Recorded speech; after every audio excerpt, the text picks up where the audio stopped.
The Lost Dutchman's Mine, a fabled place supposedly located somewhere deep within the Superstition Mountains of Arizona. While many have debated the mine's existence, one thing is undeniable. To search for it is an extremely dangerous and lethal task. It's estimated that well over 600 people have lost their lives within the mountains, many of which hope to claim the Dutchman's treasure for themselves. In this video, I'm going to be covering 5 of the most haunting true stories from the world's most dangerous mine.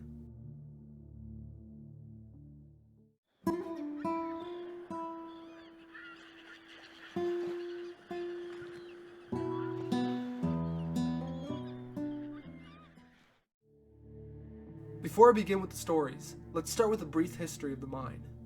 In the 1800s, there was the Apache, a native tribe whose territory stretched across a large part of the southwest United States. Part of this territory covered the Superstition Mountains and was rumored to be a sacred land to them. While the start of the Lost Dutchman's Mine is shrouded in mystery, legend has it in the 1840s, a family from northern Mexico named the Peraltas would make their way north to the Superstition Mountains in hope of striking gold. Luckily for the family, they would do just that, as according to legend, they located a vein of gold ore deep within the mountains that would undoubtedly get them rich. During their time excavating the mountain, the nearby Apache came and made several attempts to get them to leave their sacred land, but the Peraltas denied their request and continued to move gold out of the mountains. In 1848, the Peraltas decided to make one last trek into the mountains for some gold, but this time disaster would strike. On their return trip, they were ambushed by Apache natives on horseback. The Peraltas attempted to escape, but they were no match for the Apache, who were known for being skilled strategists and warriors. 2 Peralta members managed to escape the massacre, and the Apache brought the gold back to the mountains and sealed away the mine. The mine would later be named the Lost Dutchman's Mine, after a man named Jacob Waltz would supposedly locate the lost gold with the help of a Peralta descendant in 1870. Both would end up perishing under unknown circumstances within the superstitions, but locals decided to name the undisclosed mine after Waltz, a German native, Dutch being a common name for German immigrants, after the Proto-Germanic word meaning of the people.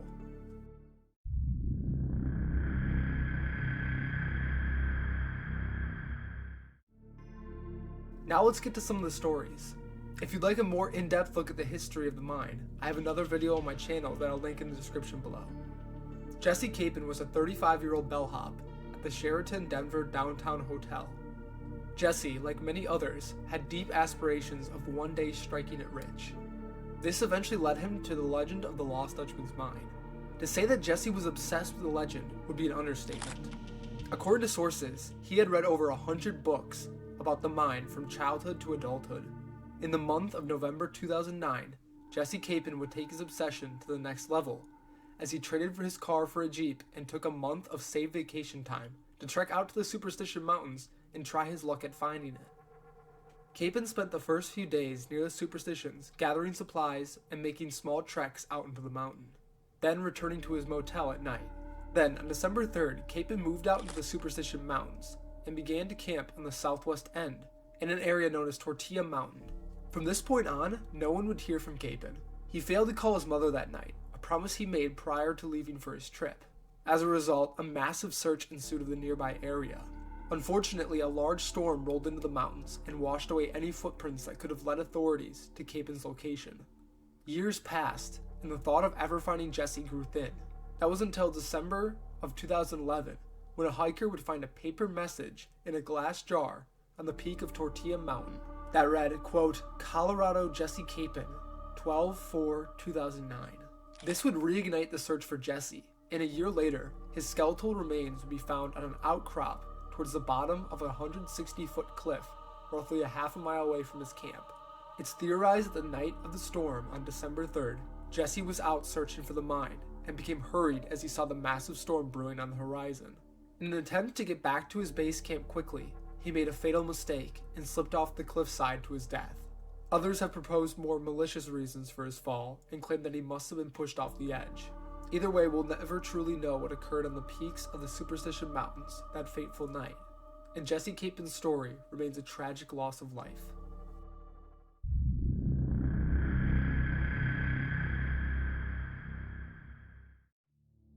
Curtis Merworth was a 49-year-old Salt Lake City, Utah resident. He, like many others, was obsessed with the idea of becoming the first modern-day man to locate the lost Dutchman's location. In the summer of 2009, Merworth obtained an alleged map that showed the location of the lost Dutchman's mine within the Superstition Mountains. In hopes of achieving his dreams, Merworth left Utah and made an attempt to locate the treasure. This attempt would go poorly, as Merworth soon became lost in a labyrinth of peaks and steep cliffs. Eventually, Merworth accepted defeat and had to call for a rescue. When he arrived back in town, it was apparent that he was extremely dehydrated and had to be hospitalized. Despite this failed attempt, Merworth would not stop here. The very next year, he would attempt to locate the mine once again, this time with the help of two friends, 55-year-old Malcolm Meeks and 66-year-old Ardeen Charles. The three men devised a plan similar to our previous story, where they would travel through the mountains during the day, then return to their hotel at night to rest. None of the men brought a cell phone with, despite Merworth being saved by it in his previous venture. And on the day of their arrival, there is no evidence to suggest they even rented a hotel room in the area. Other reports claim the men planned on sleeping in their car. There's a few red flags here we need to mention about their trip. Both Ardeen and Malcolm had health issues. Not to mention the men also decided to trek into the mountains during the summer of Arizona, which routinely reaches temperatures above 100 degrees Fahrenheit. All three men had little experience around the area as well. Needless to say, this trip did not go as planned, and the three men never returned from their trek. Search parties were quickly sent out into the mountains, but it would take an entire year to locate any evidence to their demise. In the summer of 2011, 3 sets of remains were located, but the cause of death has been heavily debated, and whether or not they were actually the remains of the 3 men is still in question. Some say the men died of dehydration, others say hypothermia, and some reports I've read said that the remains had gunshot wounds. It seems that the story of these 3 men have faded into obscurity in the past decade, and it's difficult to get any concrete answers. Unfortunately, at this point it's safe to assume that the men have likely fallen victim to the Superstition Mountains like many others.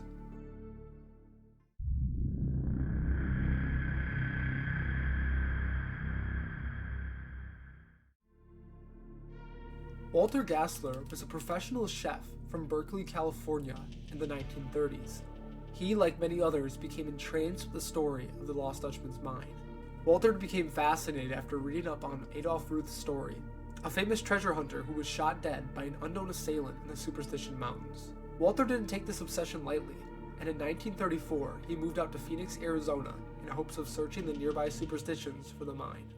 It's said that around May of every year, Walter would make his way into the Superstition Mountains and attempt to locate the treasure. This eventually led him to make friends with another mountain man named Tex Barkley, who owned a ranch out near the entrance of the Superstition Mountains. Despite both men being rather secretive about their endeavors, they quickly became good pals and started sharing information between each other. It's said that Walter would even bring freshly cooked pastries out to Tex every so often. According to Tex, he was deeply worried about Walter heading out into the mountains alone, and regularly attempted to convince him to abandon his search for the mine, believing it was far too dangerous. Tex wasn't a newcomer to this type of adventure, as he had also helped out the aforementioned Adolf Ruth with his search prior to his demise. However, Walter could not be dissuaded, and felt a deep drive to search for the mine.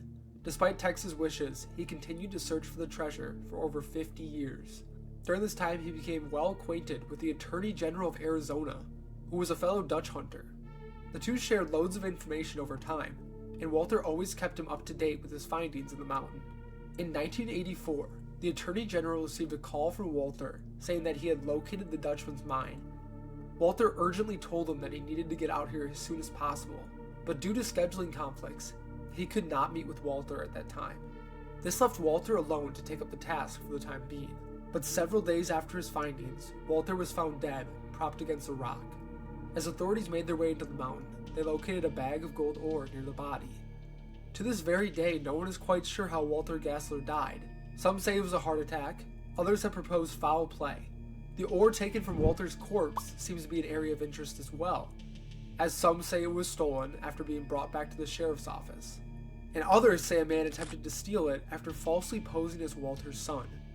Walter Gassler's story remains another tragedy of a life taken looking for the Dutchman's treasure.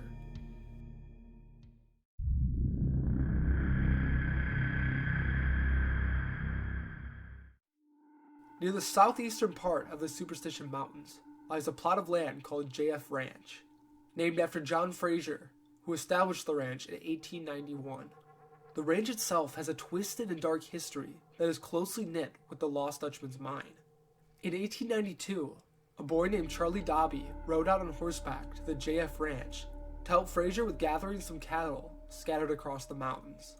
Things went to plan for the first few days up at the ranch, but on the night of May 30th, 1892, an unknown number of people broke into the home that Charlie Dobby was residing in. From here, a brutal scene played out, and to this day, it's still unknown as to how Charlie died. But when people found his body after the incident, his shoulder was broken, his face had suffered extreme beatings, and a bullet, likely from a .45 caliber Winchester, had torn through his left side. Many were quick to blame the local Apache natives for the killing, as they had been seen nearby the ranch in the days following up to the event. This, however, is pure speculation, and no concrete evidence has been found or likely will ever be found to give us answers into this heinous crime. Locals were shocked by the incident, as Charlie was well liked by people all around the superstitions, and no one could pinpoint anyone who'd want him dead. This isn't where the JF Ranch tragedies end, unfortunately. Manuel Valdez was an immigrant from Mexico. He took up work nearby the Superstition Mountains, doing odd jobs here and there, mostly working as a ranch hand. In April of 1978, Manuel was hired to repair a length of fence on the JF Ranch.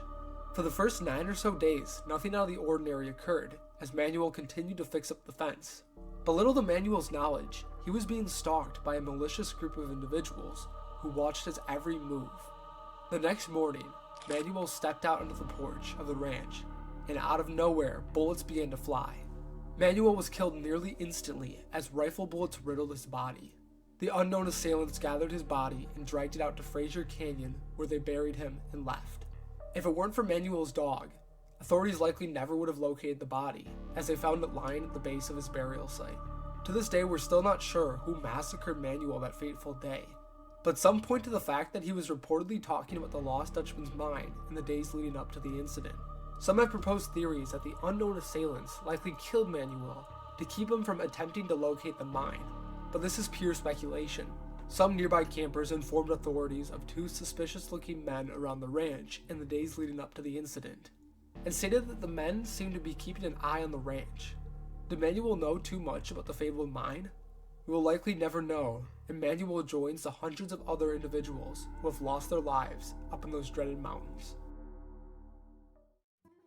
Thank you for watching. If you enjoyed this video, consider checking out my first video on the lost Dutchman's mine. Also, consider subscribing and leaving a like. I cover all sorts of unsolved mysteries and other dark stories. I also just opened a Patreon, so if you feel like you want another way to support me other than watching my videos, consider checking it out in the description below. Have a great day. Goodbye.